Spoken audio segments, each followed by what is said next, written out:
سر سید احمد خان 5 ذی الحج 1232 ہجری مطابق 17 اکتوبر 1817 کو دلی میں پیدا ہوئے۔ سید احمد کے دادا سید ہادی شاہ عالم کے دربار کے عمرا میں شامل تھے۔ سید احمد کے والد سید متقی کا دربار شاہی میں بڑا رسوخ تھا۔ بادشاہ نے ان کو وزارت کی پیشکش کی، مگر سید متقی صاحب نے معذرت چاہی اور اپنے بجائے سید احمد کے نانا خواجہ فرید الدین کا نام پیش کیا۔ سید احمد کی والدہ عزیز النساء بیگم کے غیر معمولی کردار نے ان کی اپنی زندگی پر گہرا اثر ڈالا۔ بچپن کا ایک واقعہ، جب وہ 11 برس کے تھے تو انہوں نے اپنے گھر کے ایک ملازم کو تھپڑ مار دیا۔ اس پر ان کی والدہ نے ان کو گھر سے باہر کر دیا۔ 3 دن بعد اس شرط پر گھر کے اندر داخل ہونے کی اجازت دی جب تک کہ انہوں نے اس نوکر سے معافی نہیں مانگی۔ 1839 میں بحیثیت نائب منشی کا عہدہ سنبھالا۔ 14 دسمبر 1841 کو مین پوری کے جج مقرر کیے گئے۔ 10 جنوری 1842 کو مین پوری سے تبدیل ہو کر فتح پور سیکری پہنچے۔ یہیں سے مختصر مذہبی رسالہ حضرت محمد صلی اللہ علیہ وسلم کی سیرت پر لکھنا شروع کیا۔ اپنے بڑے بھائی سید محمد خان کی سرپرستی میں صحافت کا پہلا تجربہ سید الاخبار کی شکل میں کیا۔ سر سید نے مذہبی، تاریخی اور علمی موضوعات پر بہت سی کتابیں لکھی۔ ان کتابوں کے علاوہ انہوں نے بے شمار سیاسی اور اخلاقی مضامین علی گڑھ گیزٹ اور تہذیب الاخلاق کے ذریعے شائع کیے۔ ان کی کتابوں میں آثار السنادید، آئین اکبری، خطبات احمدیہ اور اسباب بغاوت ہند قابل ذکر ہیں۔ غدر 1857 کی بغاوت ہوئی، تب سید احمد بجنور میں تھے۔ انہوں نے تقریباً 20 انگریزوں کی جان بچائی، لیکن جب گھر پہنچے تو تحریک ہو۔ ان کے سارے قریبی رشتہ دار مارے جا چکے تھے۔ خود ان کی والدہ استبل میں روپوش تھیں۔ ان کو کئی دنوں تک پینے کو پانی نہیں ملا اور چند دنوں بعد اللہ کو پیاری ہو گئی۔ اس وقت سید احمد خان صاحب کی عمر 40 سال کی تھی۔ غدر جس نے ہندوستان کی تاریخ میں ایک سیاہ دھبا چھوڑا، غدر جو ہندوستان کو انگریزوں کے ہاتھوں آزاد کرانے کی پہلی کوشش تھی، غدر 1857۔ برطانوی سامراج نے سارے ملک کو انتقامی آگ کے شعلوں میں جھونک دیا تھا۔ ہزاروں معصوم اور بے گناہ انسان ظلم اور بربریت کا شکار ہو گئے تھے۔ نہ گور ہے، نہ کفن ہے، نہ رونے والے ہیں۔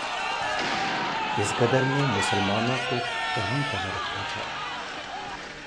مٹ گئے تیرے مٹانے کے نشاں بھی اب تو، اے فلک اس سے زیادہ نہ مٹانا ہرگز۔ غم اور مایوسی کی گھٹائیں ہر طرف سے اونڈی چلی آ رہی ہیں۔ زندگی ایک بوجھ بن چکی ہے، تاہم سینوں میں کانٹا سا کھٹک رہا ہے۔ ایسے میں ایک اللہ کا بندہ سید احمد جب اس موج دریا کو سر سے گزرتا ہوا دیکھتا ہے تو اس کا دل تڑپ اٹھتا ہے۔ مسیحیت خاموش اشارہ کرتی ہے کہ گھر میں بیٹھو، فکر کو سیدھو۔ سہولت پسندی چپکے سے کان میں کہتی ہے کہ یہاں سے ہجرت کر جاؤ اور ان مصیبتوں سے چھٹکارا پاؤ، لیکن نہیں۔ سید احمد نے نا امیدی میں امید کی کرن کے ساتھ علم کی شمع کو تھامے، قوم کو اندھیرے گھب سے روشنی کی طرف لانے کے لیے سر سے کفن باندھ کر ایک سچے مرد مومن کا حق ادا کیا۔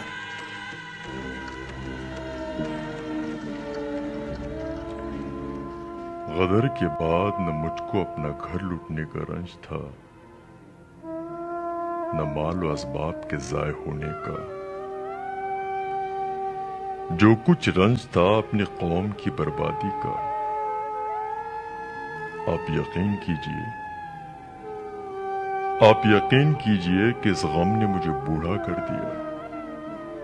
میرے بال سفید کر دیے۔